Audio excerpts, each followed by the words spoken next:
ദൈവം നമ്മുടെ പ്രാർത്ഥനയായി സ്തോത്രം ചെയ്യാം. സ്തോത്രം, സ്തോത്രം, സ്തോത്രം. നമുക്ക് എല്ലാവർക്കും കരങ്ങൾ ദൈവത്തെ മുഹൂർത്തപ്പെടുത്തട്ടെ. ഹല്ലേലൂയ, ഹല്ലേലൂയ, ഹല്ലേലൂയ. തുടർന്നുള്ളതായ സമയങ്ങൾ ദൈവവചനം കേൾക്കേണ്ട സമയമാണ്. നാം എല്ലാവരും പ്രാർത്ഥനയോടെ ആയിരിക്കുമ്പോൾ ദൈവവചന ശുശ്രൂഷയ്ക്കായി കർത്താവിന്റെ ദാസൻ ജോൺസൺ പാപ്പച്ചൻ അവറുകളെ ദൈവനാമത്തിൽ ക്ഷണിക്കുന്നു. കർത്താവ് നമ്മെ ശ്രേഷ്ഠമായിരിക്കും.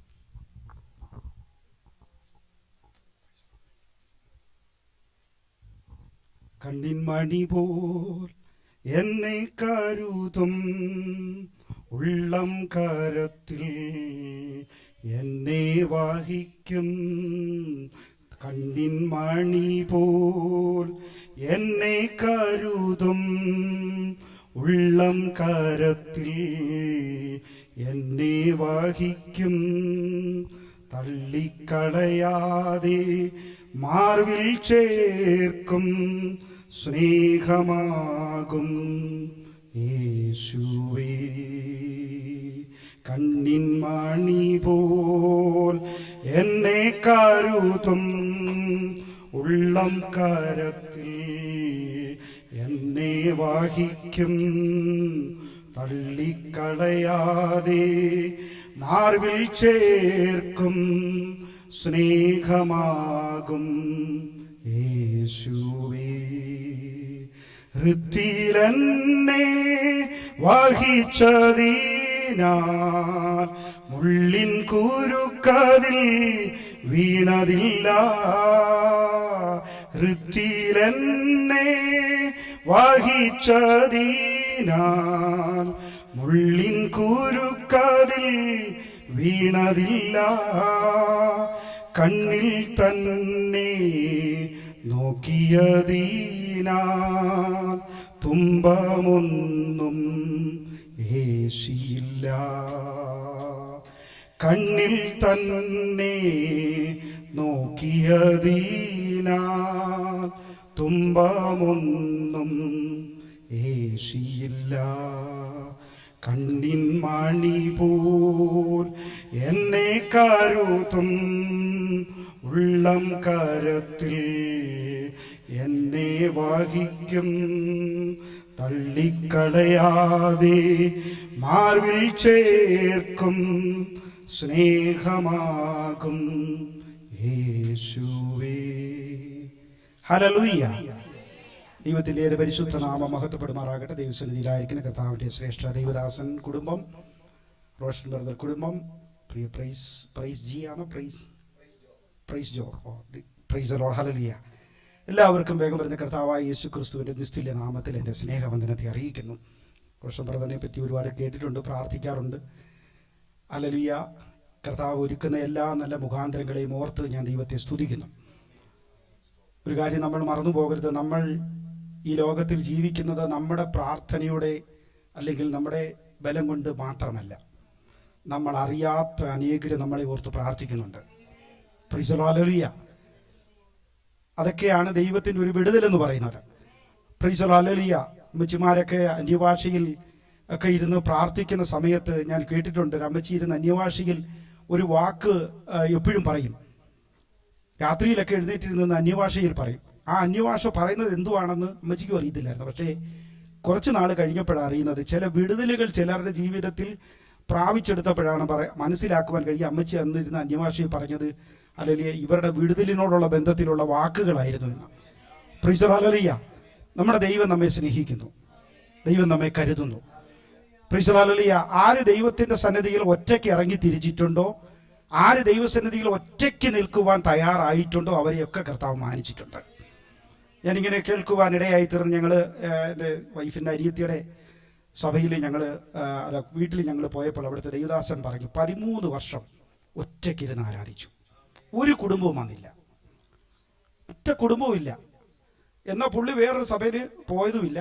എന്നാൽ ഒറ്റയ്ക്കിരുന്ന് പ്രാർത്ഥിച്ചു. പാസ്റ്റർ ഗൾഫിൽ നിന്ന് വന്നതാ. 13 വർഷം നോക്കണേ, നീണ്ട വർഷങ്ങളിരുന്ന് ദൈവസന്നിധിയിൽ നിന്ന് പ്രാർത്ഥിച്ചിട്ട് ഒരു വിശ്വാസിയും കേട്ടില്ല. കർത്താവ് ആ കുടുംബത്തെ അങ്ങ് അനുഗ്രഹിച്ചു. മകൻ പൈലറ്റായി, മകള് ഡോക്ടറായി. ആ കുടുംബത്തെ ദൈവം മാനിച്ചു. 13 വർഷം കഴിഞ്ഞപ്പോൾ അവർക്കിപ്പോൾ ഏകദേശം ഒരു 10-40 പേരടങ്ങുന്ന ഒരു സംഘം ദൈവത്തെ ആരാധിക്കുവാനിടയായി. Price the Lord. അബ്രഹാമിനെ കുറിച്ച് ദൈവദാസൻ റോഷൻ ബ്രദർ ഇങ്ങനെ പറയുക, ഇന്ന് ദൈവത്തിൻ്റെ വചനത്തിലൂടെ അബ്രഹാമിൻ്റെ ചിന്തകൾ കടന്നുപോയി. ഇന്ന് കഴിഞ്ഞ ദിവസങ്ങളിലൊക്കെ എൻ്റെയും ഹൃദയത്തിൽ അബ്രഹാമിൻ്റെ ചില കാര്യങ്ങളൊക്കെ ഒന്ന് ചിന്തിക്കുവാനിടയായി തീർന്നു. 115-ാം സങ്കീർത്തനം അതിൻ്റെ 9, 10, 11 വാക്യങ്ങൾ ഹല്ലേലൂയ ഇന്നത്തെ ചിന്തയ്ക്ക് വേണ്ടി നമുക്കൊന്ന് വായിക്കാം. 115-ാം സങ്കീർത്തനം അതിൻ്റെ 9, 10, 11 വാക്യങ്ങൾ. ഇസ്രായേലെ യഹോവയിൽ ആശ്രയിക്കുക, അവൻ അവരുടെ സഹായവും പരിചയവുമാകുന്നു. അഹരോൻ ഗൃഹമേ യഹോവയിൽ ആശ്രയിക്കുക, അവൻ അവരുടെ സഹായവും പരിചയമാകുന്നു. യഹോവ ഭക്തന്മാരെ യഹോവയിൽ ആശ്രയിപ്പിൻ, അവൻ അവരുടെ സഹായവും പരിചയവുമാകുന്നു. ഈ വചനത്തെ ഓർത്തെല്ലാവരും ഒന്ന് സ്തോത്രം ചെയ്താട്ടെ. Price the hallelujah. 3 കാര്യങ്ങളാണ് അവിടെ പറഞ്ഞിരിക്കുന്നത്. ഒരു കാര്യം പൊതുവെ പറയുന്നു, സഹായവും പരിചയമാകുന്നു. ആർക്കൊക്കെയാണ്? 1 ഇസ്രായേൽ, 2 പ്രൈസ് ദി അഹരോൻ ഗൃഹം, 3 യഹോവ ഭക്തന്മാർ. ഈ വചനം വായിക്കുമ്പോൾ അല്ലെങ്കിൽ ഇസ്രായേലും അഹരോൻ ഗൃഹവും അവിടെ നിൽക്കട്ടെ. Praise the hallelujah. 3-ാമത്തെ വാക്യമുണ്ട്, യഹോവ ഭക്തന്മാരായിട്ടുള്ളവർ. Price the hallelujah. നാം ഭക്തരാണോ? Price the hallelujah. ദൈവത്തിന്റെ ഭക്തന്മാരായിട്ടുള്ള എല്ലാവർക്കും ദൈവമായിരിക്കുന്ന ഒരു കാര്യമാണ് സഹായവും പരിചയം. ആമേൻ. Praise the hallelujah. ഇസ്രായേലിന് യഹോവയാകുന്ന ദൈവം സഹായമാണ്, പരിചയമാണ്. അഹരോൻ ഗൃഹത്തിന് പരിചയമാണ്, സഹായമാണ്. ഹല്ലേലൂയ. എന്നാൽ അത് കഴിഞ്ഞിട്ട് സങ്കീർത്തനക്കാരൻ പറയുന്നു, യഹോവയുടെ ഭക്തന്മാർക്ക് ഇന്ന് ഭക്തിയോടുകൂടി ജീവിക്കുവാൻ ആര് തയ്യാറാകുന്നു അവർക്ക് ദൈവം കരുതുന്ന 2 കരുതലാണ് സഹായവും പരിചയവും എന്ന് പറയുന്നത്. Price the hallelujah. ഞാനിങ്ങനെ അബ്രഹാമിനെ ഓർത്തു. ഹല്ലേലൂയ. ജീവിതത്തിൽ പകച്ചുപോയ ഒരു സാഹചര്യം അബ്രഹാമിന്റെ ജീവിതത്തിൽ ഉണ്ടായി, ഇല്ലയോ? 25 വർഷത്തോളം കാത്തിരുന്നിട്ടാ മകനെ ലഭിക്കുന്നത്, ഇല്ലയോ? ഒരു മകനെ ലഭിച്ചു കഴിഞ്ഞപ്പോൾ ആ മകനെ കൊണ്ടുപോയി യാഗമർപ്പിക്കുവാനായിട്ട് ദൈവത്തിന്റെ ആത്മാവ് ദൂതൻ വന്ന് പറഞ്ഞപ്പോൾ ജീവിതത്തിലെ സകല സഹായവും മറ്റുപോയി കാണും, ഇല്ലേ? പതറി നിന്ന് കാണും. തന്റെ ഭാര്യയോട് പറഞ്ഞു, പ്രൈസ് ദി ഹല്ലേലൂയ. തന്റെ കൂടെ പോകുന്ന യാഗമർപ്പിക്കുവാൻ പോകുന്ന പ്രൈസ് ദി ഹല്ലേലൂയ ബാല്യക്കാരോട് പറഞ്ഞു. പക്ഷെ പറഞ്ഞില്ലെങ്കിലും അവൻ പോകുന്ന യാത്രയിൽ അവന്റെ അകത്തെന്തുണ്ട്? ഒരു വിങ്ങല് കാണും. കർത്താവിനെ സഹായിക്കുമോ? Price the hallelujah. കർത്താവ് എനിക്ക് തുണയായി നിൽക്കുമോ? എനിക്കൊരു പരിചയമാകും. പക്ഷെ അവിടെ ചെന്നതിന് ശേഷം യാഗം അർപ്പിച്ചിട്ട് ആ ദേശത്തിനൊരു പേരിട്ടു. ഈ പോയ ദേശം മോര്യാമല ദേവദാസൻ അല്ലെങ്കിൽ ഓർപ്പിച്ചു. ഈ പർവ്വതത്തിന്റെ പേര് മോര്യ പർവ്വതം എന്നല്ല. Price the hallelujah. ഉൽപ്പത്തി പുസ്തകം 22-ാം അധ്യായത്തിലേക്ക് വരുമ്പോൾ യഹോവയാകുന്ന ദൈവം പറയുന്ന, മോര്യ ദേശത്ത് പോയിട്ട് ഞാൻ കാണിക്കുന്ന മലയിൽ നീ അവനെ യാഗം അർപ്പിക്കണം. ആ ദേശത്തിന് അല്ലെങ്കിൽ ഈ യാഗം അർപ്പിച്ച ഇടത്ത് പ്രൈസ് ഒരു പേര് വിട്ടു. എന്തോ പേര്? യഹോവ യിരേ. എന്തുകൊണ്ട് അങ്ങനെ ഒരു പേരിടുവാൻ കാരണം? Price the hallelujah. Praise the hallelujah. ദൈവത്തിന്റെ ജനമേ, നമ്മൾ മറന്നു പോകാത്ത ഒരു കാര്യമുണ്ട്. Price the hallelujah. ഈ വചനം നമ്മൾ പഠിക്കുമ്പോൾ ഈ ദേശത്തിലൂടെ ഹല്ലേലൂയ പറയുന്ന ഒരു ഉൽപ്പത്തി പുസ്തകം 22-ാം അധ്യായം ഒന്ന് എടുത്താട്ടെ. ഒരു പഴഞ്ചൊല്ല് പോലെ പറയപ്പെടുന്ന ഒരു വാക്ക് അവിടെ പറയുന്നുണ്ട്.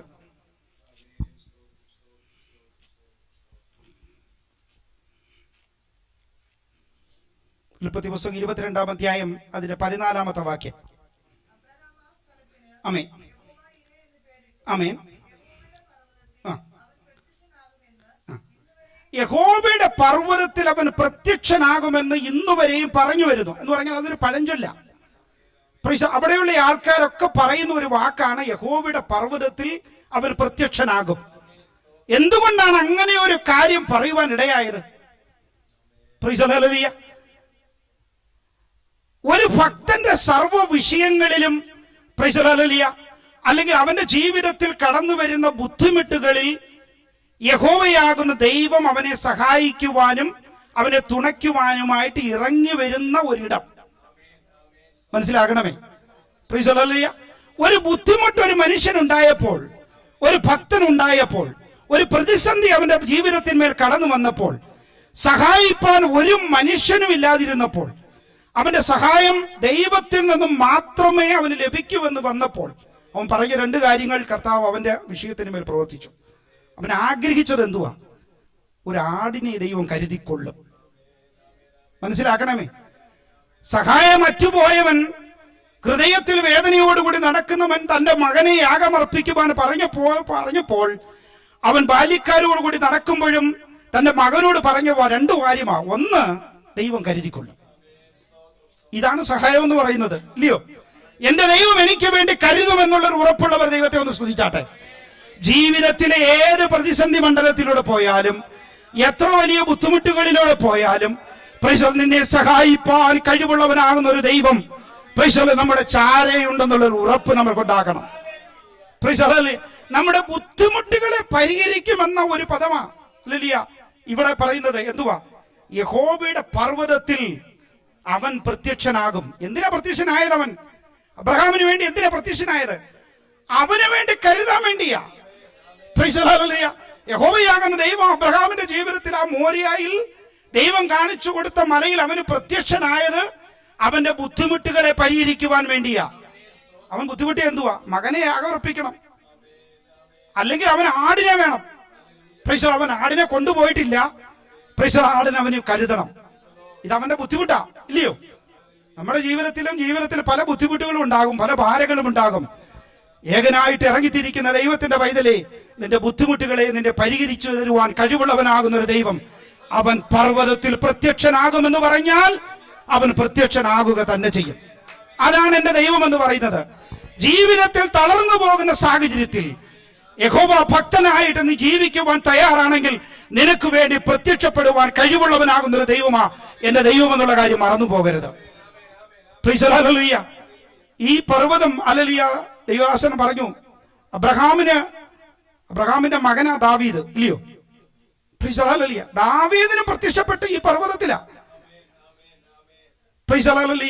ഈ പർവ്വതത്തിൽ വെച്ചാണ് ആലയം പണിയേണ്ടുന്നതിനു വേണ്ടി ദൈവത്തിന്റെ ആത്മാവ് ദാവീദിന് പ്രത്യക്ഷപ്പെട്ട് പറഞ്ഞ ആ സ്ഥലം വാങ്ങിച്ചോളാൻ പറഞ്ഞു, കാശു കൊടുത്ത്. ആ സ്ഥലത്ത് ദാവീദിന് വേണ്ടി ദൈവം പ്രത്യക്ഷപ്പെട്ടു. അവന്റെ ആഗ്രഹം എന്തുവാ? ഒരു ആലയം പണിയണം. ആ ആലയം പണിയണമെന്ന് വാങ്ങിയ സ്ഥലത്ത് തന്റെ മകനാകുന്ന ശലോമോന് പ്രത്യക്ഷപ്പെട്ടു. ഇവിടെ പണിയോളം പറഞ്ഞു. അപ്പൊ എവിടെയാ പ്രത്യക്ഷപ്പെട്ട ആരംഭം? അവിടെയാ. അബ്രഹാമിന് മുമ്പ് ആദ്യമേ പ്രത്യക്ഷപ്പെട്ട അബ്രഹാമിനാ. യഹോവയാകുന്ന ദൈവം പർവ്വതത്തിൽ പ്രത്യക്ഷപ്പെടും. എപ്പോഴാ? നിന്റെ ബുദ്ധിമുട്ട് നേരത്ത്, നിനക്ക് സഹായകനായി, നിനക്ക് പരിചയായി, നിനക്ക് തുണയായി. നിന്നെ സഹായിക്കുവാൻ ആരുമില്ലെങ്കിലും നിന്റെ വിഷയങ്ങൾ, നിന്റെ പ്രതിസന്ധികൾ, നിന്റെ ഭാരങ്ങൾ നിനക്ക് പറയുവാൻ നിന്റെ ജീവിതത്തിൽ ആരുമില്ലെങ്കിലും നീ ഒരു ദൈവഭക്തനായി ജീവിക്കുവാൻ തയ്യാറാണോ? നിന്റെ മുമ്പിൽ പ്രത്യക്ഷപ്പെടുവാൻ കഴിവുള്ളവനാകുന്ന ഒരു ദൈവത്തെയാണ് ഞാനും നിങ്ങളും സ്നേഹിക്കുന്നത്, സേവിക്കുന്നതെന്നുള്ള കാര്യം നിങ്ങൾ മറന്നു പോകണ്ട. ആരും സഹായിപ്പാൻ വേണ്ടെങ്കിലും എന്റെ ദൈവം എന്റെ കൂടെയുണ്ടെന്ന് ഉറപ്പുള്ളവർ എത്ര പേരുണ്ട്? നീ ഒറ്റയ്ക്ക് നിൽക്കുവാൻ തയ്യാറാണോ? ഇറങ്ങി തിരിച്ചത് കൂട്ടത്തോടു കൂടിയാണെങ്കിൽ അവൻ പോയത് പിന്നെ ഒറ്റയ്ക്കായി പോയി, ഇല്ലയോ? തന്റെ സഹോദരിയുടെ മകനൊക്കെ പോയെങ്കിലും ഭാരമുണ്ടായി കാണും. പക്ഷെ അവനും ഒറ്റയ്ക്ക് നിൽക്കുവാൻ ദൈവത്തെ തെരഞ്ഞെടുക്കപ്പെട്ടവനാണ്. അതാണ് ഞാനും വിശ്വസിക്കുന്നത്. നീ ഒറ്റയ്ക്ക് നിൽക്കണം. പ്രതിസന്ധിയുടെ നടുവിൽ ഒറ്റയ്ക്ക് നിൽക്കണം. സമൂഹത്തെ കാണിച്ചു കൊടുക്കാൻ ദൈവം ഇടയാക്കും. നീ ഒറ്റയ്ക്ക് നിന്നതിനുള്ള പ്രത്യേകത. നീ ഏകനായി ദൈവസന്നിധിയിൽ നിന്നാൽ ലോകം നിന്നെ വഷളനോ നിന്നതിനോ ഒറ്റപ്പെടുത്തുന്നവനാക്കിയാലും നിന്നെ മാനിക്കുന്നവനാകുന്ന ഒരു ദൈവം വചനത്തിൽ വായിച്ചതുപോലെ സഹായകനായി, പരിചയായി, നിനക്ക് തുണയായി അവൻ ഇറങ്ങി വരിക ചെയ്യും. ദൈവപുരുഷനാകുന്ന മോശത്തിന്റെ മരണത്തിൽ മുമ്പേ ഇസ്രായേൽ മക്കളെ അനുഗ്രഹിച്ച് പറയുന്നതാകുന്ന ചില വാക്കുകളുണ്ട്. ആവർത്തന പുസ്തകം 33-ാം അധ്യായത്തിലേക്ക് ഒന്ന് വരാം. ആവർത്തന പുസ്തകം 33-ാം അധ്യായം 26 മുതലുള്ള വാക്യങ്ങൾ വായിച്ചു. ആമേൻ. യെശൂരിന്റെ ദൈവത്തെ പോലെ ഒരുത്തനുമില്ല. ആമേൻ. ആമേൻ.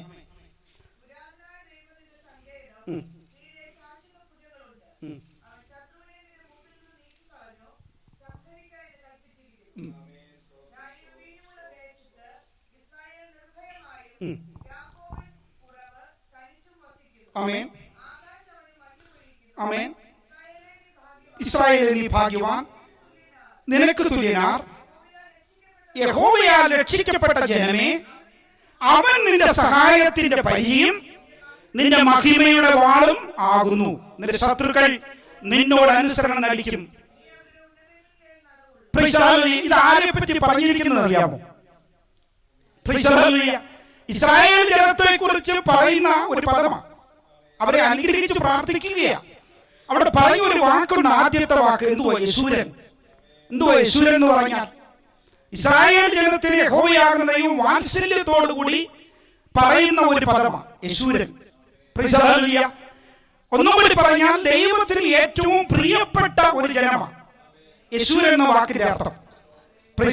അല്ലെങ്കിൽ ഒരു സ്ഥാനപ്പേര് ഇസ്രായേലിന് കൊടുക്കുകയാണ് യശൂരൻ.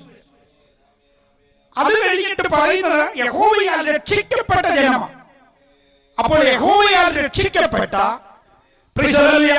ദൈവത്തിന്റെ സഹായം പ്രാപിച്ച, ദൈവത്തിന് പ്രിയപ്പെട്ട ഒരു ജനത്തിന് യഹോവയാകുന്ന ദൈവം എന്തായിരിക്കും? സഹായമായിരിക്കും. യേശുവിന്റെ ദൈവത്തെ പോലെ വേറെ ആരുമില്ല എന്ന് പറഞ്ഞാൽ നമ്മുടെ വ്യക്തിപരമായ ജീവിതത്തിൽ നിങ്ങൾ മറന്നു പോകരുത്. ഇവിടെ വായിച്ചത് ഇസ്രായേലിന് ഭാഗ്യം, നിനക്ക് തുല്യനായിട്ട് ആരുമില്ല. അത് കഴിഞ്ഞിട്ട് യഹോവയാൽ രക്ഷിക്കപ്പെട്ട ജനമേ.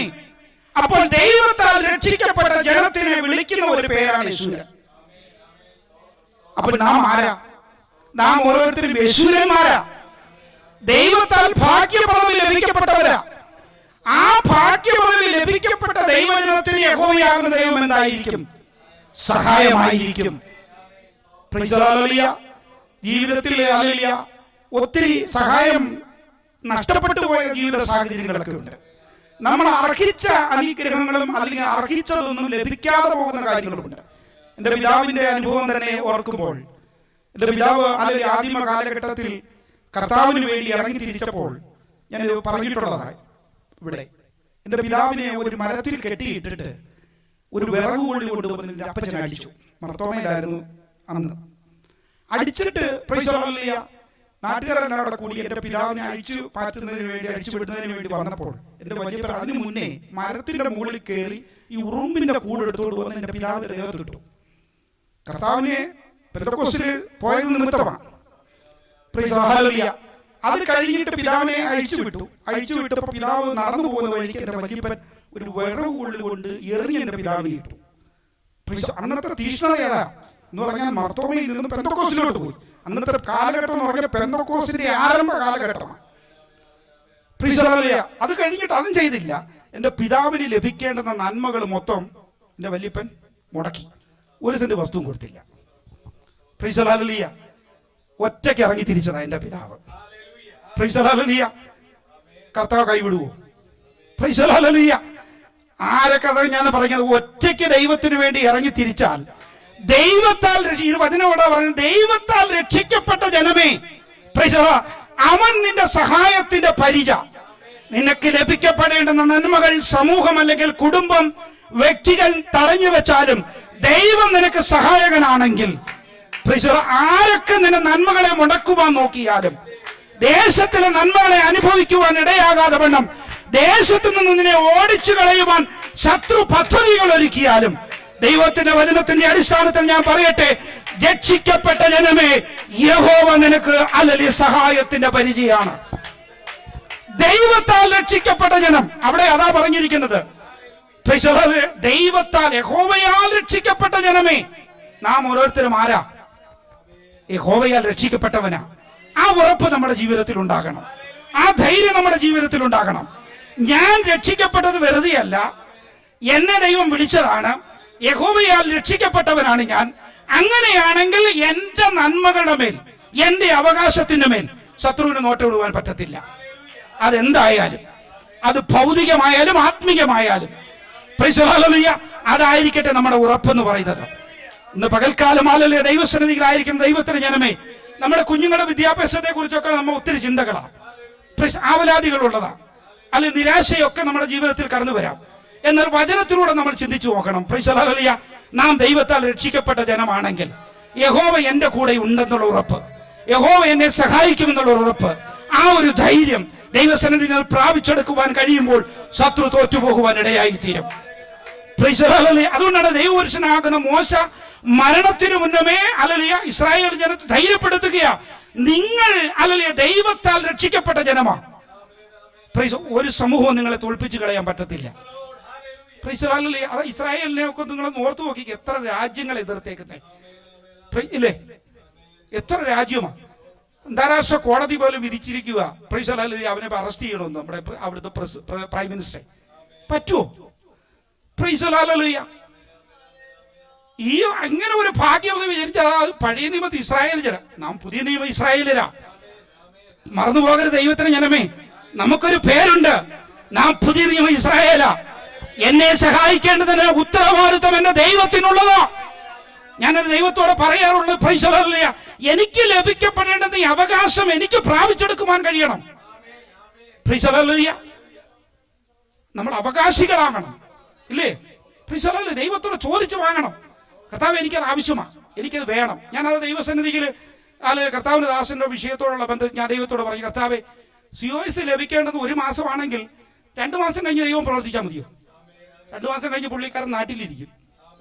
കർത്താവിന് പ്രവർത്തിക്കേണ്ടത് ഒരു സമയമുണ്ട്. അത് ഈ സമയമാണെങ്കിൽ ദൈവം പ്രവർത്തിച്ചെങ്കിലേ മതിയാകൂ. ഞങ്ങളെ ലജ്ജിപ്പിക്കുവാൻ കർത്താവ് ഇടയാകരുത്. കുഞ്ഞിന്റെ വിഷയത്തിന് മേലെ ദൈവത്തോട് പ്രാർത്ഥിച്ചു, ദൈവത്തെ അവിടെ കൊണ്ടുവന്നത് ദൈവമാണെങ്കിൽ അവിടെ നന്മയെ മടക്കം വരുത്തുവാൻ പിശാച് തന്ത്രമൊരുക്കും, അതിനുമേൽ ഞങ്ങൾക്ക് ജയം നേടണം. ആളുകളുടെ പെരുപ്പത്തിലൊന്നും വലിയ കാര്യമില്ല, ആത്മാക്കളുടെ ഒരുക്കത്തിലാ കാര്യമുള്ളത്. ദൈവത്തിന് വേണ്ടി ഒരുങ്ങിയ മനസ്സോടുകൂടി വന്നാൽ കർത്താവ് നിങ്ങളുടെ വിഷയത്തിന് മേൽ പ്രവർത്തിക്കുമെന്നുള്ളതിന് മാറ്റമില്ലാത്ത കാര്യമാണ്. ഒന്ന് രണ്ട് കാര്യങ്ങളുടെ പറയട്ടെ. ഇവിടെ പറയപ്പെടുന്ന 2 കാര്യം, ഒന്ന് സഹായവും പരിചയം. ദൈവവചനം ഒത്തിരി വായിക്കുമ്പോൾ നമുക്ക് പല കാര്യങ്ങളും ഈരണ്ടായിട്ട് പറയുന്നുണ്ട്. ഒന്ന് സങ്കേതം, കോട്ട, ഇല്ലയോ? കൃപയും മഹത്വവും. നിത്യനാകുന്ന ദൈവവും ശാശ്വതമാകുന്ന വാസികളാകുന്ന നമ്മെ കരം പിടിച്ച് നടത്തുന്ന ദൈവവും. അങ്ങനെ ഈ രണ്ട് കാര്യങ്ങൾ കർത്താവ് പറയുന്നുണ്ട്. അത് രണ്ടും ഒരുപോലെയാ. ഒന്നില്ലാതെ ഒന്നില്ല. കർത്താവിന്റെ സഹായം ഇല്ലാതെ നിങ്ങൾക്ക് പരിചയമാകത്തില്ല. സഹായം എവിടെ നിന്നാ വേണ്ടത്? ദൈവത്തിൽ നിന്ന് സഹായം നിങ്ങൾക്കുണ്ടെങ്കിൽ ആ ദൈവത്തിന്റെ പരിചയം നിങ്ങളുടെ കൂടെ ഉണ്ടാകും. ദൈവത്തിന്റെ കൃപ നിങ്ങളോട് കൂടെ ഉണ്ടെങ്കിൽ ദൈവത്തിന്റെ മഹത്വം നിങ്ങളിൽ വെളിപ്പെടും. എപ്പോഴും കർത്താവേ അങ്ങയുടെ കൃപയാണെന്ന് പറഞ്ഞാൽ, നമ്മൾ ദൈവത്തിന്റെ കൃപയ്ക്ക് വേണ്ടി ആഗ്രഹിക്കുമ്പോൾ നമ്മൾ ഒന്ന് ആഗ്രഹിച്ചാൽ ഒന്നും കൂടി ദൈവം തരും. അതാണ് എന്റെ ദൈവം എന്ന് പറയുന്നത്. കാരണം ഇത് 2 യോജിച്ചേ പോകത്തോളൂ. ദൈവത്തിന്റെ നീതിയും ന്യായവും പോലെ, ദൈവം വിശ്വസ്തതയും പോലെ ഇത് 2 ഒരുമിച്ചാ പോകുന്നത്. ദൈവത്തിന്റെ സഹായത്തിന് വേണ്ടി നമ്മൾ പ്രാർത്ഥിക്കുമ്പോൾ ആ സഹായത്തോടൊപ്പം ദൈവം നൽകുന്നതാണ് അവന്റെ പരിചയം എന്ന് പറയുന്നത്. സഹായം ഒരു പിന്തുണയാ, ഇല്ലയോ? പരിചയം എന്ന് പറഞ്ഞാൽ ഒരു ഷീൽഡാ. ആമേൻ. അതാണ് ദൈവ പൈതലിന്റെ കർത്താവ് ഒരുക്കി വെച്ചിരിക്കുന്നത്. ഇന്ന് പകൽക്കാലം വിട്ടുപോകണ്ട. ദൈവം നിങ്ങൾക്ക് സഹായമാണെങ്കിൽ അവൻ നിങ്ങൾക്ക് പരിചയമായി തന്നെ നിങ്ങളുടെ കൂടെ ഉണ്ടാകും. നമുക്കറിയാം, ഇലക്ഷനൊക്കെ ജയിക്കണമെങ്കിൽ എന്തുവാ വേണ്ടത്? സഹായം വേണം, ഇല്ലയോ? ഇലക്ഷൻ ഇപ്പൊ നടന്നുകൊണ്ടിരിക്കുക, നമ്മൾ പ്രാർത്ഥിച്ചുകൊണ്ടിരിക്കുക. ഞാൻ ദൈവത്തോട് ഇങ്ങനെ കർത്താവിന്റെ ഹിതപ്രകാരം വെളിപ്പെട്ടെങ്കിലേ പറ്റൂ. കാരണം ഈ BJP സർക്കാർ അധികാരത്തിൽ വരരുതെന്നൊന്നും പറയാൻ പറ്റത്തില്ല. കാരണം കർത്താവ് വരണമെങ്കിൽ ഇതിനെല്ലാം ഒരു മാറ്റം ഉണ്ടാകണം. ദൈവവചനം എടുത്ത് പ്രസംഗിക്കുവാൻ കഴിയാത്ത ഒരു സാഹചര്യം ഉണ്ടാകണം. ആദ്യമ കാലഘട്ടത്തിൽ എങ്ങനെ ക്രിസ്ത്യാനികൾ കഷ്ടം അനുഭവിച്ചോ അതേ ഒരു കാലഘട്ടത്തിലൂടെ ജനം കടന്നു പോകണം. ഗൾഫില് സുവിശേഷം പറയാൻ പറ്റത്തില്ലായിരുന്നു, ബൈബിൾ കൊണ്ടുപോകാൻ പറ്റത്തില്ലായിരുന്നു. എന്റെ അളിയൻ ആദ്യമേ ഗൾഫിൽ പോയ സമയത്ത് ബൈബിൾ കൊണ്ടുപോയി എയർപോർട്ടിലിട്ട് ബൈബിൾ പിടിച്ചു, മുഷ്ടി മേശപ്പുറത്ത് വെച്ചിട്ട് വടി എടുത്തുകൊണ്ട് വന്നിട്ട് അടിച്ചിട്ട് ബൈബിൾ അവർ വലിച്ചേറി കളഞ്ഞു. പക്ഷെ ഇപ്പോഴും ഇപ്പം ബൈബിൾ കൊണ്ടുവരുന്നത്, ഈ പുസ്തകം കൊണ്ടുപോയില്ലെങ്കിൽ എല്ലാവരുടെയും കയ്യിൽ മൊബൈലിനകത്തില്ലയോ? അവർക്ക് ചെയ്യാൻ പറ്റുമോ? ഒന്നും ചെയ്യാൻ പറ്റത്തില്ല. അതുപോലെ ഒരു കാലഘട്ടത്തിന് മാറ്റങ്ങൾ ഉണ്ടാകണം. സമാധാനത്തോടുകൂടി കടന്നു പോകുന്ന ഒരു അന്തരീക്ഷത്തിലേക്ക് പോയാൽ കർത്താവിന്റെ വരവ് താമസിക്കും. ഞാൻ ആഗ്രഹിക്കുന്ന കർത്താവ് വേഗം വരണമെന്നാ നമ്മളെല്ലാവരും ആഗ്രഹിക്കുന്നില്ലയോ? ആ സ്വർണ്ണ തെരുവീതികളിലൂടെയൊക്കെ ഒന്ന് നടന്ന് കർത്താവിന്റെ ആ മുഖശോഭയൊക്കെ ഒന്ന് കണ്ട്, നമ്മുടെ പിതാക്കന്മാരെയൊക്കെ ഒന്ന് കണ്ട്, ആ ഒരു ആഗ്രഹം നമ്മുടെ ഉള്ളിലേക്ക് കടന്നു വരുമ്പോൾ വളരെ സുഖത്തോടെ പോയാൽ പറ്റുമോ? പറ്റത്തില്ലെന്നേ. കർത്താവിന്റെ വരവ് വരണമെങ്കിൽ BJP പോലുള്ള സർക്കാരുകൾ വരണം. ക്രിസ്ത്യാനിത്വം കഷ്ടം അനുഭവിക്കണം. അപ്പോഴാണ് കഷ്ടതയുടെ നടുവിലാണ് യഹോവയാകുന്ന ദൈവം വെളിപ്പെട്ടത്. ഇസ്രായേല് 400 ചില്ലാനം വർഷം അവർ തിന്നു സുഖിച്ച് ഒരു ബുദ്ധിമുട്ടും കൂടാതെ കടന്നുപോയപ്പോൾ ഒരു നേതാവ് വന്നു, ഫറവോൻ ഒരു ഭജ്യം വന്നു, അധികാരത്തിൽ വന്നപ്പോൾ അവർക്ക് മനസ്സിലായി ഇവരുടെ ജനസംഖ്യ കൂടുമ്പോൾ എന്തുണ്ടാകുന്നു, ഇവർക്കൊരു ബുദ്ധിമുട്ടുണ്ടാകും. അപ്പോൾ സുതികർമ്മിണികളെ വെച്ചുകൊണ്ട് ജനിക്കപ്പെടുന്ന ആൺകുഞ്ഞുങ്ങളെ മൊത്തം കൊന്നെടുക്കുവാൻ തീരുമാനമെടുത്തു. സുതികർമ്മിണികളുമേ ദൈവത്തിന്റെ ആത്മാവ് പ്രവർത്തിച്ചു. അവര് കൊന്നെടുക്കുവാനായിട്ട് അതിന് മുന്നമേ പ്രസവം നടക്കുന്നുണ്ട്. അങ്ങനെയാണ് വെളിപ്പെട്ടതും മോശ വിളിക്കുന്നത്. ആ ഒരു കാലഘട്ടത്തിലും അവരുടെ കഷ്ടതയ്ക്ക് ഒരു കുറവും പിന്നെയും വരുന്നില്ല. കഷ്ടത വർദ്ധിച്ചുകൊണ്ടിരുന്നു. കഷ്ടത വർദ്ധിച്ചുകൊണ്ടിരിക്കുമ്പോഴും അവർ ദൈവത്തെ വിളിക്കുന്നില്ല. അവർ വിളിക്കുവാൻ തുടങ്ങിയത് എപ്പോഴാ? അവർ ശോധനയുടെ ആ തീച്ചൂളയിലേക്ക് അവർ ഇറങ്ങിപ്പോയി. അവർക്ക് സഹിക്കുവാൻ പറ്റാത്തൊരവസ്ഥയിലേക്ക് ഇസ്രായേൽ ജനം കടന്നു പോകേണ്ടി വരുന്നു. അപ്പോൾ അവർ നിലവിളിച്ചു. നിലവിളിച്ചപ്പോൾ യഹോവയാകുന്ന ദൈവം കേട്ടു, ദൈവം ഓർത്തു. ഇല്ലേ? യഹോവയാകുന്ന ദൈവം, ഈ ദൈവന്മാരെ യേശു ക്രിസ്തു വരാൻ പോകുന്ന സമയം ആർക്കും അറിയത്തില്ല. പക്ഷെ ആർക്കറിയാം? യഹോവയ്ക്കറിയാം, ദൈവത്തിനറിയാം, പിതാവാകുന്ന ദൈവത്തിനറിയാം. അതറിയുന്നത് എപ്പോഴാ? ജനം കഷ്ടതയിലൂടെ. ഞാൻ വിചാരിക്കുന്നു ഇങ്ങനെ, ജനം അങ്ങോട്ട് നിലവിളിക്കുവാൻ തുടങ്ങും, കർത്താവേ വരണേ വരണേ വരണേ എന്ന് അങ്ങോട്ട് നീണ്ട നിലവിളിക്കുമ്പോൾ പിതാവാകുന്ന ദൈവത്തിന് ഒരു പ്രസാദം തോന്നും. എന്നാ പുത്രനെ വഹിച്ച് തന്റെ മക്കളെ അങ്ങ്. അപ്പൊ സുഖത്തോടു കൂടി വളരെ സമ്മിശ്രമാകുന്ന ഒരു കുഴപ്പവുമില്ല. നമുക്ക് ആഹാരമുണ്ട്, പാർപ്പിടമുണ്ട്, വസ്ത്രമുണ്ട്. നോക്കട്ടെ, ഇപ്പൊ ഓർത്ത ഈ ഗവൺമെന്റ് ഒക്കെ, കേരളത്തിലെ പുതിയ ഗവൺമെന്റ് ഒക്കെ വന്നപ്പോഴേ, ഈ കമ്മ്യൂണിസ്റ്റ് സർക്കാർ വന്നപ്പം അവര് പുതിയ നിയമം കൊണ്ടുവരാൻ നോക്കി. പക്ഷെ അത് നടന്നില്ല. എന്തോ അടച്ചിട്ടിരിക്കുന്ന വീടുകൾക്കെല്ലാം ടാക്സ് കൊടുക്കണം. എന്തുവാ, ഒരു വീട് നമുക്കുണ്ട്, ആ വീട് അടച്ചിട്ടിരിക്കുവാണെങ്കിൽ അതിന് എക്സ്ട്രാ ടാക്സ്. അതങ്ങ് നിർത്തി. അത് യൂസഫ് അലി വിളിച്ചു പറഞ്ഞ്, ഗൾഫുകാരാണല്ലോ ഏറ്റവും കൂടുതൽ. സാധുക്കൾ പോയി കഷ്ടപ്പെട്ടുണ്ടാക്കിയിട്ടിരിക്കുന്ന വീടിന് വേണ്ടി വീണ്ടും ടാക്സ് കൊണ്ടുവരാം. അങ്ങനെ ആ നിയമമൊക്കെ മാറി. വീണ്ടും വരുത്തില്ലെന്ന് പറയാൻ പറ്റുമോ? ഒന്നാമത് പൈസയിലൊക്കെ സർക്കാരിന്റെ കയ്യിൽ. വീണ്ടും അവർ കൊണ്ടുവരും. അപ്പൊ എന്തോ കഷ്ടത കൂടുക. ഇങ്ങനെ ഓരോ വിധത്തിൽ നോർത്ത് ഇന്ത്യയിൽ സുവിശേഷം അറിയിക്കുന്ന ഭക്തന്മാരുണ്ട്. ഒറീസയിൽ 13 പേരോളം ദൈവദാസന്മാർ എനിക്ക് അറിയാവുന്നവരുണ്ട്. 5000 രൂപയുള്ളൂ ശമ്പളം. ഞാനിങ്ങനെ ഓർത്തു, ഒരു ദിവസം ഞാൻ കഴിഞ്ഞ ദിവസം ഞങ്ങൾ ബ്രിസ്റ്റോളിൽ പോയി ആഹാരം കഴിച്ചു. 96 പൗണ്ടായി. അതായത് നമ്മുടെ നാട്ടിലെ പൈസ വെച്ച് നോക്കുമ്പോൾ ഒരു 10000 രൂപ. ഞാൻ കുഞ്ഞുങ്ങളുടെ അടുത്ത് പറഞ്ഞു, മക്കളെ 2 മാസത്തെ പൈസയാ ദൈവദാസന്മാരുടെ. 2 മാസം അവരുടെ കുഞ്ഞുങ്ങളും പ്രിയപ്പെട്ടവളും കൂടെ താമസിക്കുന്ന ഭവനത്തിന്റെ ആഹാര ചെലവ് അല്ലെങ്കിൽ വാർപ്പടത്തിന്റെ കിട്ടുന്നത് നമ്മൾ കൊടുക്കുന്നത് എത്ര? 5000 രൂപ. നമ്മുടെ കുഞ്ഞുങ്ങൾ ഒരു നേരത്തെ ആഹാരം കഴിക്കുന്നത് എത്ര? 10000 രൂപ ഒരു നേരത്തെ. അങ്ങനെ കാലം മാറുക. അപ്പോൾ ഒരു സൈഡിൽ കഷ്ടത കൂടുന്നു, ഒരു സൈഡിൽ സുഖലോലുപതായി ജീവിക്കുന്നു. ഇതിനൊക്കെ ഒരു മാറ്റം വേണം, എന്നാലേ കർത്താവ് വരുത്തുള്ളൂ. അപ്പോൾ കഷ്ടതയിൽ നമ്മൾ എന്ത് ചെയ്യരുത്? പിറുപിറുക്കരുത്. നമ്മുടെ ജീവിതത്തിലെ പ്രതികൂലങ്ങൾ അല്ലെങ്കിൽ പ്രതിസന്ധികൾ ദൈവം അറിയാതൊന്നും വരുത്തില്ല. അതുകൊണ്ട് ദൈവത്താൽ രക്ഷിക്കപ്പെട്ട ദൈവത്തിന് ജനമേ, യഹോവയാകുന്ന ദൈവം നിനക്ക് സഹായകനായി കൂടെയുണ്ട്. അപ്പോൾ യഹോവയുടെ സഹായം ആവശ്യമുള്ള മേഖലകൾ അതുകൂടെ പറഞ്ഞിട്ട് ഞാൻ ഇരിക്കാം. 5 മേഖലകളുണ്ട്. നമുക്ക് സഹായമായിട്ടുള്ള മേഖലകൾ ഏതൊക്കെയാ? 1, ജീവിത കാര്യങ്ങളിൽ അല്ലെങ്കിൽ ജീവന കാര്യങ്ങളിൽ ദൈവത്തിന്റെ സഹായം ആവശ്യമാണ്, നമ്മുടെ ഭൗതിക മണ്ഡലം. 2, ജീവിതത്തിന്റെ യാത്രയിൽ ദൈവത്തിന്റെ സഹായം നമുക്ക് ആവശ്യമാണ്. നമുക്കത് കർത്താവിന്റെ വേലയിൽ അല്ലെങ്കിൽ ശുശ്രൂഷയിൽ നമുക്ക് ശോഭിക്കണമെങ്കിൽ ദൈവത്തിന്റെ സഹായം ആവശ്യമാണ്. പരീക്ഷയിൽ നമ്മുടെ ജീവിതം അകപ്പെടുന്ന സമയത്ത് കർത്താവിന്റെ സഹായം നമുക്ക് ആവശ്യമാണ്. കാത്തിരിക്കുന്നതിന് ഒരു സഹായം നമുക്ക് ആവശ്യമാണ്. ഇത് വലിയൊരു മെസ്സേജ് ആയതുകൊണ്ട് ചില കാര്യങ്ങൾ മാത്രം ഓർപ്പിച്ച് ഞാൻ ഇരിക്കാൻ ആഗ്രഹിക്കുന്നു. 1, ജീവിത കാര്യങ്ങൾ. നമ്മുടെ ജീവിതയാത്രയിൽ പലപ്പോഴും നമ്മൾക്കുണ്ടാകുന്നതാണ് നിരാശയും ഭാരവും അല്ലെങ്കിൽ ഒരു നിസ്സഹായ അവസ്ഥ. നിരാശകൾ നമ്മുടെ ജീവിതയാത്രയിൽ മിക്ക ആൾക്കാർക്കും ഉണ്ടാകുന്നതാണ്, ഇല്ലയോ? നമ്മുടെ ജീവിതയാത്രയിൽ പലപ്പോഴായിട്ട് പല വിധത്തിൽ നമ്മുടെ ജീവിതത്തിൽ നിരാശ വന്നിട്ടുണ്ട്. അതാണ് ഉൽപ്പത്തി പുസ്തകത്തിലേക്ക് വന്ന 42-ാം അധ്യായത്തിലേക്ക് വരുമ്പോൾ അതിന് 1-ാമത്തെ വാക്യം, ഒരു നിസ്സഹായാവസ്ഥയിലേക്ക് എത്തപ്പെട്ട ഒരു ജനത്തെ നമുക്ക് കാണാൻ പറ്റും. ആരാണെന്ന് അറിയാമോ? Price the Lord. യാക്കോബിന്റെ മക്കൾ മിസ്രൈമിൽ മൊത്തം എന്തുവായി?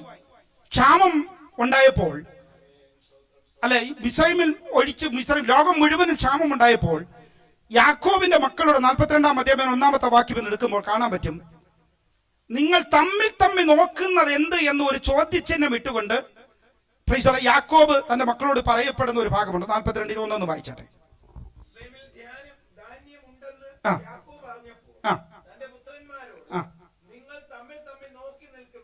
എന്ത് നിങ്ങൾ തമ്മിൽ നോക്കിയത് എന്ത്? ക്വസ്റ്റ്യൻ മാർക്കാണോ? ഇതൊരു ചോദ്യമാണ്. നിങ്ങൾ തമ്മിൽ നോക്കുന്നത് എന്താ? അപ്പൻ മക്കളോട് പറയുക, ഈ ക്ഷാമം നമ്മുടെ ജീവിതത്തിലുണ്ട്, അല്ലല്ല, പക്ഷെ ക്ഷാമത്തിൽ നിന്നും ഒരു ക്ഷേമകരമാകുന്ന അവസ്ഥയിലേക്ക് എത്തപ്പെടണമെങ്കിൽ നിങ്ങൾ എവിടെ പോകണം? മിസ്രൈമിൽ പോകണം. മിസ്രൈമിലേക്ക് പോകണമെന്ന് പറഞ്ഞപ്പോൾ ഈ സഹോദരന്മാർ തമ്മിൽ ഒരു നോക്കുക. അതിന്റെ അടിസ്ഥാനം എന്ന് പറയുന്നത് ഈ സഹോദരന്മാർക്കെ അറിയത്തുള്ളൂ, അപ്പൻ അറിയത്തില്ല. ഇവരെന്താ നോക്കിയതെന്ന്. അവർ നോക്കിയത് എന്തുകൊണ്ടാ? മിസ്രൈമ്യർക്ക് വിറ്റ ഒരു സഹോദരനുണ്ട് ഇവർക്ക്. ഇത് കണ്ടുകൊണ്ട് ഇവർ തമ്മിൽ നോക്കുന്നേ. ചോദ്യം കൂടാ. മനസ്സിലായോ? ഇവരുടെ മുമ്പിൽ ഇപ്പൊ എന്തോ സംഭവിച്ചിരിക്കുന്നത്? ഒരു നിസ്സഹായ അവസ്ഥ. പോണോ വേണ്ടയോ? പോയാൽ അവിടെ എവിടെയെങ്കിലും പോകുന്ന വഴിക്ക് യാസോഫിനെ കണ്ടാലോ? ഇല്ലയോ? നമ്മുടെ ജീവിതത്തിൽ ഇങ്ങനെ നിസ്സഹായ അവസ്ഥ ഉണ്ടായിട്ടുണ്ട് പലപ്പോഴും. ജീവിതയാത്രയിൽ നിരാശകളും നിസ്സഹായ അവസ്ഥകളും കടന്നു വന്നിട്ടുണ്ടോ? പക്ഷെ ദൈവത്തിനൊരു പദ്ധതി ഉണ്ടായിരുന്നു. യോസഫിനെ മിസ്രൈമ്യർക്ക് വിറ്റതിന്റെ അടിസ്ഥാനം യഹോവയ്ക്കൊരു പദ്ധതി ഉണ്ടായിരുന്നു. യഹോവ ഇവനൊരു സഹായമായിട്ട് അവനെ വിട്ടേക്കുന്നത്, ഇല്ലയോ? യാക്കോബിനൊരു സഹായമായിട്ട്, യാക്കോബിന്റെ മക്കൾക്കൊരു സഹായമായിട്ട് മിസ്രൈമ്യർക്ക് ഒരുവനെ വിറ്റിട്ടുണ്ട് കാലങ്ങൾക്ക് മുന്നമേ. പക്ഷേ ഇവരൊരു നിസ്സഹായാവസ്ഥയിലെത്തി. അപ്പന്റെ വാക്കിന് മുമ്പിൽ പതറി നിൽക്കുകയാണ്. പോണോ വേണ്ടയോ? ഇല്ലയോ? നമ്മുടെ ജീവിതത്തിലും അങ്ങനെ ഉണ്ടായിട്ടുണ്ട്. പക്ഷേ ദൈവത്തിന്റെ പദ്ധതി എന്താണെന്ന് അറിയുമ്പോഴാണ് ഈ നിസ്സഹായാവസ്ഥയുടെ അതിലൊരു പരിഹാരം ഉണ്ടാകുന്നത്. പതറി നിൽക്കുന്ന ആ സഹായമില്ലാതെ അല്ലെങ്കിൽ നിരാശയിൽ അകപ്പെട്ട് നിൽക്കുന്നവർക്ക് അതിനൊരു പരിഹാരം കാണുന്നത് എപ്പോഴാണ്? കുറച്ച് ദിവസങ്ങളിലൂടെ കഴിയുമ്പോഴാണ് ഇതിന്റെ പരിഹാരം എന്തായിരുന്നു മനസ്സിലാകുന്നത്. അപ്പോൾ ദൈവത്തിനൊരു പദ്ധതി ഉണ്ടോ? യോസഫിനെ കുറിച്ചുള്ള ഒരു പദ്ധതി എന്ന് പറയുന്നത് യാക്കോബിനോടുള്ള ബന്ധത്തില്ല, ഇസ്രായേലിന്റെ നാമധേയത്തോടുള്ള ബന്ധത്തില്ല. അപ്പോൾ ഒരുവൻ കഷ്ടം അനുഭവിച്ചത്, അവന് അല്ലെങ്കിൽ വേദനയിലൂടെ പോയത്, അല്ലെങ്കിൽ നിരാശയിൽ അവനാകപ്പെട്ടു പോയതിന് ദൈവത്തിനൊരു പദ്ധതി ഉണ്ടായതുപോലെ നമ്മുടെ ജീവിതത്തിലും അല്ലെങ്കിൽ നിരാശകളും നിസ്സഹായാവസ്ഥകളും ഒക്കെ കടന്നു വന്നാലും ഒരു കാര്യം മറന്നു പോകരുത്. യഹോവ നിനക്ക് രക്ഷകനായി കൂടെയുണ്ടെന്നും, ദൈവത്താൽ രക്ഷിക്കപ്പെട്ട ദൈവത്തിന്റെ ജനമേ, യഹോവയാകുന്ന ദൈവം നിനക്ക് സഹായകനായി പരിചയമായി നിന്റെ കൂടെയുണ്ടെന്ന് വാക്കു പറഞ്ഞവനാകുന്ന ദൈവം നിന്റെ നിസ്സഹായാവസ്ഥയിൽ നിന്നോട് കൂടെ ഇരിക്കുന്ന ദൈവമാണ്. സഹോദരന്മാർ നിസ്സഹായാവസ്ഥയിൽ അങ്ങോട്ടും ഇങ്ങോട്ടും നോക്കിയാലും അവർക്ക് പിന്നീടാണ് മനസ്സിലായത്, ഇവനെ വിറ്റുകളഞ്ഞതിന് ദൈവത്തിന്റെ പദ്ധതി എന്തായിരുന്നു എന്നുള്ളത്. ഇന്ന് പകൽക്കാലം മറന്നു പോകരുത് ദൈവത്തിന്റെ ജനമേ. നമ്മുടെ ജീവിതയാത്രയിൽ പലപ്പോഴും നിസ്സഹായാവസ്ഥ, നിരാശകൾ ജീവിതയാത്രയിൽ, അതാണ് ഞാൻ പറയുന്നത്, ജീവന കാര്യങ്ങളിലും ജീവിതയാത്രയിലും ദൈവത്തിന്റെ സഹായം ഉണ്ടാകും. യാക്കോബിന്റെ ജീവിതയാത്രയിൽ അവൻ ഒത്തിരി നാൾ ദുഃഖിച്ചു, അവൻ ഒത്തിരി നാൾ വിഷമിച്ചു, അവൻ കണ്ണുനീരോടുകൂടി ഇരുന്നു. അവൻ അതിൽ എട്ടുകൊടുത്തു, ദൈവസന്നിധിക്ക് നിലവിളിച്ചു. തന്റെ മകനെ ഓർത്തുകൊണ്ട് അവന്റെ സഹായം, അവൻ ഏറ്റവും കൂടുതൽ സ്നേഹിച്ച തന്റെ മകൻ ലോകത്തിൽ നിന്ന് മാറ്റപ്പെട്ടു പോയി എന്നുള്ള വിഷമത്തോടുകൂടി അവനായിരുന്നു. എന്നാൽ യഹോവയാകുന്ന ദൈവം അവന്റെ ജീവന കാര്യങ്ങളിൽ ഇടപെട്ടത് കൊണ്ടാണ് ചില ദിവസങ്ങൾ അവൻ ദുഃഖിക്കേണ്ടി വന്നത്. ചില നാളുകൾ അവൻ ദുഃഖിക്കേണ്ടി വന്നതിന്റെ കാരണം യഹോവയാകുന്ന ദൈവം അവന്റെ ജീവിതയാത്രയിൽ, അവന് മുൻപോട്ടുള്ള ഗമനത്തിൽ, അല്ല അവൻ ആഹാരം ലഭിക്കപ്പെടാതിരിക്കുന്ന ഒരു കാലഘട്ടം ഉണ്ടാകുമെന്നും, അവനൊരു ബുദ്ധിമുട്ടുണ്ടാകുമെന്നും, അവനൊരു ഭാരമുണ്ടാകുമെന്നും യഹോവയാകുന്ന ദൈവം കാലങ്ങൾക്ക് മുന്നമേ അറിഞ്ഞതുകൊണ്ട് അവന്റെ ജീവിതയാത്രയിൽ ചില ഇടപെടലുകൾ നടത്തുന്നതിന് വേണ്ടി ഒരുവനെ നിൽക്കേണ്ടി വന്ന അവസ്ഥ. കേൾക്കാതെ മറന്നു പോകരുത്. നമ്മുടെ ജീവിതയാത്രയിൽ പലപ്പോഴും നിസ്സഹായാവസ്ഥകളും നിരാശകളും കടന്നു വരുമ്പോൾ മറന്നുപോകരുത്, ദൈവം നിനക്ക് സഹായകനായി നിന്റെ കൂടെയുണ്ട്. അത് പെട്ടെന്ന് മനസ്സിലായെന്ന് വരില്ല. ചില ദിവസങ്ങൾ, ചില മാസങ്ങൾ നമ്മുടെ മുൻപോട്ട് പോകുമ്പോഴാണ് കർത്താവിന്റെ ആ സഹായം എന്താണെന്ന് മനസ്സിലാക്കുന്നത്. നമ്മുടെ പ്രാർത്ഥനകൾ പലപ്പോഴും കുറഞ്ഞു പോകുന്നുണ്ടോ?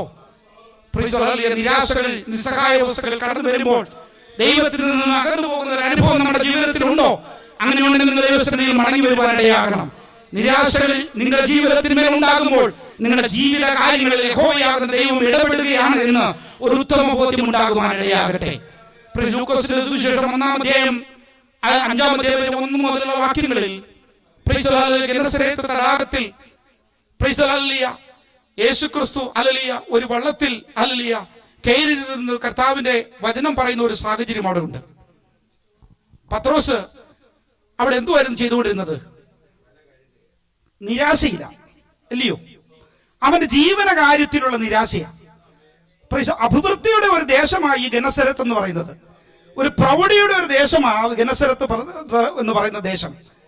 വലിയ അനുഗ്രഹങ്ങൾ പ്രാപിച്ചെടുക്കുവാൻ കഴിയുന്ന ഒരിടമാണ് ഗെനസരത്ത്. അവിടെയാണ് ഈ പത്രോസ് ആയിരിക്കുന്നത്, നിരാശയോടുകൂടി ആയിരിക്കുന്നത്. അവന്റെ നിസ്സഹായാവസ്ഥയിൽ അവന്റെ വല കഴുകിക്കൊണ്ടിരിക്കുമ്പോഴാണ് യേശുദേവൻ ആ പടകിലേക്ക് കയറുന്നത്, അല്ലയോ? Price hallelujah. യേശുദേവൻ ആ പടകിലേക്ക് കയറി കഴിഞ്ഞതിന് ശേഷം കുറച്ച് കഴിഞ്ഞപ്പോഴാണ് പറയുന്നത് എന്താണ്? ആഴത്തിൽ വല വീശാൻ. അവന്റെ നിരാശ മാറിയോ? അതാ ഞാൻ പറഞ്ഞത്, നമ്മുടെ ജീവന കാര്യങ്ങളിൽ ദൈവം ഇടപെടും. നമ്മുടെ ജീവിതയാത്രയിൽ ദൈവം ഇടപെടും.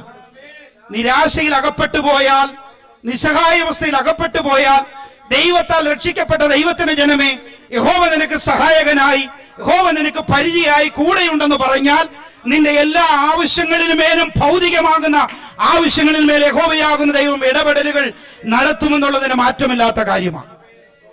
Price hallelujah. അപ്പൊ കർത്താവ് പത്രോസിനെ സഹായിക്കാൻ തുടങ്ങിയപ്പോ അവന് പിന്നെ താങ്ങാൻ പറ്റിയോ? Price hallelujah. കർത്താവ് സഹായിക്കാൻ തുടങ്ങിയ പിന്നെ പത്രോസിന് ഒറ്റയ്ക്ക് താങ്ങാൻ പറ്റത്തില്ല, കൂടെ കുറെ ആൾക്കാരെ കൂടെ വിളിക്കേണ്ടി വരും. ദൈവത്തിന്റെ വൈതലേ, കർത്താവ് നമ്മെ മാനിക്കുന്നതിനും എന്തെങ്കിലും ബുദ്ധിമുട്ടുണ്ടോ ജീവിതത്തിൽ? Price hallelujah. മറ്റുള്ളവരുടെ മുമ്പിൽ കൈനീട്ടേണ്ടി വരുന്ന ഒരു സാഹചര്യം നമുക്കുണ്ടായിട്ടുണ്ടോ? സാമ്പത്തികമായി കർത്താവ് നമ്മെ അനുഗ്രഹിച്ചിട്ടില്ലേ? എത്ര നന്ദി പറഞ്ഞാൽ മതിയാവും. Price hallelujah. എന്തുകൊണ്ടാണ് അങ്ങനെ സംഭവിച്ചത്? ദൈവം നിന്റെ ജീവന കാര്യത്തിൽ ഇടപെട്ടത് കൊണ്ടല്ലേ? എത്ര പേർ ഹല്ലേലൂയ വർഷങ്ങളായി പരിശ്രമിക്കുന്നു ഈ ദേശത്തിലേക്കൊന്ന് വരുവാനും, ഈ ദേശത്തിലെ അനുഭവങ്ങൾ, നന്മകൾ, അനുഗ്രഹങ്ങൾ പ്രാപിച്ചെടുക്കുവാനും. എത്രയോ ലക്ഷക്കണക്കിന് ആൾക്കാർ പരിശ്രമിച്ചിട്ടും സാധ്യമാകാത്ത കാര്യം ഹല്ലേലൂയ തന്റെ എളിയ മക്കൾക്ക് ദൈവം നൽകിയത് നിന്റെ ജീവന കാര്യങ്ങളിൽ, നിന്റെ ജീവിതയാത്രയിൽ ദൈവം നിനക്ക് വേണ്ടി ഇടപെടലുകൾ നടത്തിയത് കൊണ്ടല്ലേ? അങ്ങനെയാണെങ്കിൽ ദൈവത്തിന്റെ സന്നിധിയിൽ പറഞ്ഞുകൊള്ളണം, യഹോവ എനിക്ക് സഹായകനായി, യഹോവ എനിക്ക് പരിചയമായി, എന്റെ കൂടെ ഉണ്ടാകുമെന്ന് പറഞ്ഞാൽ, ഒന്ന് നിന്റെ ജീവിതയാത്രയിലും നിന്റെ ജീവന കാര്യങ്ങളിലും യഹോവ നിനക്ക് സഹായകനായി കൂടെ ഉണ്ടാകും. Price hallelujah. ആഴത്തിലിറങ്ങി കഷ്ടപ്പെടുവാൻ തയ്യാറായാൽ, ആഴത്തിലിറങ്ങി നീ ബുദ്ധിമുട്ടുവാൻ തയ്യാറായാൽ, ആഴത്തിലിറങ്ങി നീ ജീവിതയാത്രയിൽ പ്രതിസന്ധികളെ നേരിടുവാൻ നീ തയ്യാറായാൽ, അതിന്റെ വഞ്ചിയെ നിറച്ചു തരുവാൻ, നിനക്ക് താങ്ങാവുന്നതിനും അപ്പുറമായി നന്മകളാൽ നിന്നെ വഴി നടത്തുവാൻ ശക്തനാകുന്ന ഒരു ദൈവമായ എന്റെ ദൈവം എന്നുള്ള കാര്യം മറന്നു പോകണ്ട. അതാണ് എന്റെ ദൈവം എന്ന് പറയുന്നത്. നിന്റെ ജീവന കാര്യങ്ങളിൽ, നിന്റെ ജീവിതയാത്രയിൽ നിനക്ക് സഹായകനായി എന്റെ ദൈവം കൂടെ ഉണ്ടാകുമെന്ന്. Price the lord. Hallelujah. Praise the Lord. ജീവിതയാത്രയിൽ ദൈവത്തിന്റെ സഹായം ലഭിച്ച ഒരു മനുഷ്യനായിരുന്നു അപ്പോസ്തലനാകുന്ന പൗലോസ്. യേശുക്രിസ്തുവിന്റെ കാലഘട്ടത്തിൽ കർത്താവിനെ അറിയാത്ത ഒരു മനുഷ്യനായിരുന്നു, ഇല്ലയോ? Price the Lord.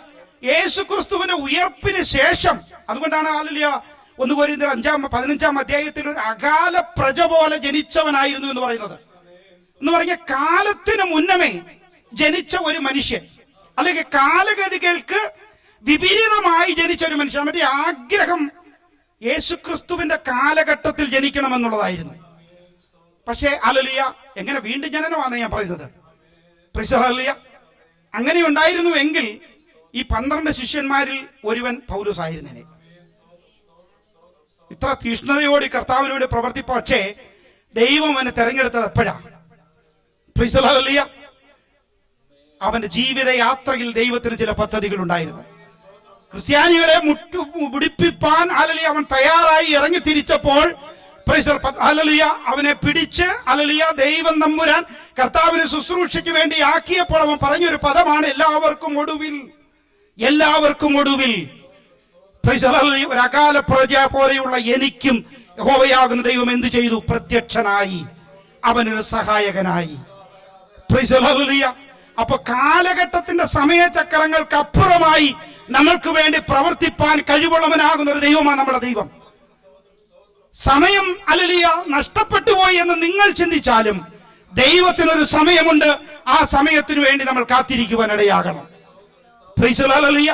പൗലോസിന്റെ ജീവിതയാത്രയിൽ ഹല്ലേലൂയ ക്രിസ്തുവിലേക്ക് തിരിയുന്നവരെ ഹല്ലേലൂയ കണ്ട് ഇല്ലാതെയാക്കുവാൻ ശ്രമിച്ചവനെ ഹല്ലേലൂയ യഹോവയാകുന്ന ദൈവം അവന്റെ കാലചക്രത്തിന്റെ സമയമായപ്പോൾ അവന് വേണ്ടി തിരഞ്ഞെടുത്തു. അതാണ് ജീവിതയാത്രയിൽ ദൈവം ഇടപെടുമെന്ന് പറയുന്നത്. നമ്മുടെ ദൈവം ആരാ? ഹല്ലേലൂയ. ഗദരദേശത്തേക്കുള്ള യാത്രയിൽ ശിഷ്യന്മാരുമായിട്ട് പടകിലേക്ക് കയറി പോകുന്ന സമയത്ത് പടക് നശിച്ചു പോകുമെന്ന് ചിന്തിച്ച് കാറ്റിനാലും കോളിനാലും ഹല്ലേലൂയ ഓളങ്ങളാലും തിരമാലകളാലും അവർ സഞ്ചരിച്ചതാകുന്ന ഹല്ലേലൂയ പടക് നഷ്ടപ്പെട്ടു പോകും, തകർന്നു പോകുമെന്ന് ചിന്തിച്ചപ്പോൾ അവന്റെ യാത്രയിൽ യഹോവയാകുന്ന ദൈവം ഇടപെടൽ നടത്തി. ഇല്ലയോ? ഹല്ലേലൂയ. നമ്മുടെ ജീവിതയാത്രയിൽ എങ്ങനെയാ? നമ്മൾ ഇപ്പൊ പോവും, സമൂഹം ചിന്തിക്കും ഇവൻ ഇപ്പൊ വീഴും, ഉറപ്പാ, ഇതോടുകൂടി ഇവന്റെ കാര്യം കഴിക്കും. അവിടെയാണ് ദൈവത്തിന്റെ ഇടപെടൽ എന്ന് പറയുന്നത്. അവിടെയാണ് ദൈവത്തിന്റെ സഹായം എന്ന് പറയുന്നത്. ആ ദൈവത്തെയാണ് നാം സേവിക്കുന്നത്, ആ ദൈവത്തെയാണ് നാം ആരാധിക്കുന്നത്. ഇന്ന് പകൽക്കാലം ആ ദൈവത്തിന്റെ പ്രവൃത്തികളെയൊക്കെ ഇങ്ങനെ ധ്യാനിക്കുമ്പോഴുണ്ടല്ലോ, അറിയാതെ നമ്മൾ ദൈവസന്നിധിയിൽ കരയുവാനിടയാകും. ഹല്ലേലൂയ. എത്രയെത്ര ശക്തനാകുന്ന ഒരു നേതാവാണ് നമുക്കുള്ളത്. ലോകത്തിലുള്ള നേതാവിനെ പോലുള്ളവനല്ല നാം സേവിക്കുന്ന ദൈവം.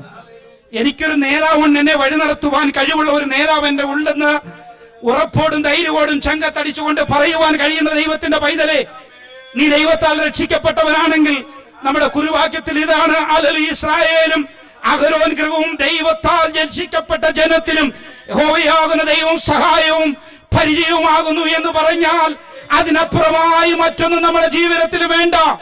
അവന്റെ സഹായം നമ്മുടെ ജീവിതയാത്രയിൽ ഉണ്ടെന്ന് പറഞ്ഞാൽ ലോകം നമ്മെ ഹല്ലേലൂയ സഹായിച്ചില്ലെങ്കിലും എനിക്ക് സഹായകനായി എന്റെ ദൈവം എന്റെ കൂടെയുണ്ടെന്നുള്ള ഉറപ്പും ധൈര്യവും നമുക്ക് പ്രാപിച്ചെടുക്കുവാൻ കഴിയട്ടെ.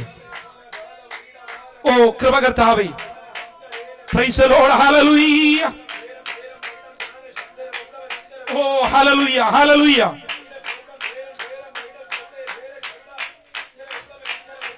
ഓ കൃപ കൃപ കൃപ കൃപ കൃപ കൃപ കൃപ കൃപ കൃപ കൃപ. ഹല്ലേലൂയ, ഹല്ലേലൂയ, ഹല്ലേലൂയ, ഹല്ലേലൂയ. ആമേൻ, ആമേൻ, ആമേൻ, ആമേൻ, ആമേൻ. Glory, hallelujah. യേശുവിന്റെ രക്തത്താൽ ജയം ഏറ്റെടുക്കുന്ന കർത്താവേ, ഓ കൃപ കൃപ കൃപ കൃപ കൃപ കൃപ കൃപ കൃപ കൃപ കൃപ. ഹല്ലേലൂയ, ഹല്ലേലൂയ, ഹല്ലേലൂയ, ഹല്ലേലൂയ. Praise the lord. ഹല്ലേലൂയ. ഓ കൃപ കൃപ കൃപ കൃപ കൃപ കൃപ കൃപ. സമയം ഹല്ലേലൂയ കഴിഞ്ഞതുകൊണ്ട് ഇതിന്റെ ബാക്കി ഭാഗങ്ങൾ പിന്നീട് ഒരു ദിവസം ചിന്തിക്കാമെന്ന് ആഗ്രഹിക്കുകയാണ്. ഒരു വാക്കും കൂടെ പറഞ്ഞിട്ട് ഞാൻ ഇരിക്കാം. ജീവിതയാത്രയിൽ റൂത്തിനോട് ദൈവത്തിന്റെ ആത്മാവ് ഇടപെട്ടതുപോലെ അവൾ പറഞ്ഞ ഒരു വാക്കുണ്ട്, മരിച്ചാലും ജീവിച്ചാലും ഞാൻ നിന്റെ കൂടെയുണ്ട്. നവോമിയോട് പറഞ്ഞൊരു പദമാണ്. ആ ഒരു വാക്കുണ്ടല്ലോ, യഹോവയാകുന്ന ദൈവം അത് വിലക്കെടുത്തു. അവളെ കൊണ്ടെത്തിച്ച ഒരു നിലമുണ്ട്, ഇല്ലയോ, ഒരു ഇടമുണ്ട്. അത് ദൈവത്തിന്റെ വലിയൊരു പദ്ധതിയാണ്. അവക്ക് വേണ്ടി ദൈവത്തിന്റെ സഹായമാണ്. കാരണം എന്താ? അവൾ ഉറച്ച വിശ്വാസത്തോടു കൂടി തന്റെ അമ്മായിയമ്മയോടൊപ്പം ഇറങ്ങിത്തിരിക്കുവാൻ അവൾ കാണിച്ച ഒരു ധൈര്യം. ഇന്ന് സമൂഹത്തിൽ അങ്ങനെ ചെയ്യുവാരെങ്കിലും എവിടോട്ടാ പോകുന്നെന്ന് അറിയാമോ? അന്നത്തെ കാലഘട്ടത്തിൽ ഒരു ദേശം വിട്ട് ഹല്ലേലൂയ ആൾക്കാർ കടന്നു പോയാൽ ആ വസ്തുവകകൾ മുഴുവനും ആരേറ്റെടുക്കും എന്നറിയാമോ? ഗവൺമെന്റ് ഏറ്റെടുത്ത് കളയും. ക്ഷാമം ഉണ്ടാകുമ്പോൾ ദേശം വിട്ട് പോകുന്നവരുടെ വസ്തുവകകൾ മുഴുവനും സർക്കാർ കണ്ടെത്തുന്ന ഒരു കാലഘട്ടത്തിലാണ് നവോമിയും രൂത്തും മടങ്ങി വരുന്നത്. ആ മടങ്ങി വരുമ്പോൾ അവൾ എടുത്ത ഒരു തീരുമാനത്തിന്റെ പുറത്ത് അവന്റെ ജീവിത യാത്രയിൽ യഹോവയാകുന്ന ദൈവം ചില ഇടപെടലുകൾ നടത്തുകയാണ്. Price the Lord. നല്ലൊരു ബോവസിനെ അവൾക്ക് വേണ്ടി ഒരുക്കുകയാണ്. Price the Lord. ഇന്ന് പകൽക്കാലം മറന്നു പോകരുത്, യഹോവ നിനക്ക് സഹായകനായി പരിചയായി കൂടെയുണ്ടെന്ന് പറഞ്ഞാൽ പ്രൈസ് ദി ലോർഡ്, നിന്റെ ജീവിത യാത്രയിലും നിന്റെ ജീവന കാര്യങ്ങളിലും യഹോവയാകുന്ന ദൈവം ഇടപെടും. ആമേൻ. കണ്ണുകൾ അടയ്ക്കാം, ഒരു നിമിഷം ഒന്ന് പ്രാർത്ഥിക്കാം. Price the Lord. നമ്മുടെ ശുശ്രൂഷയിൽ ഇടപെടലുകൾ നടത്തുന്ന ദൈവമാണ്.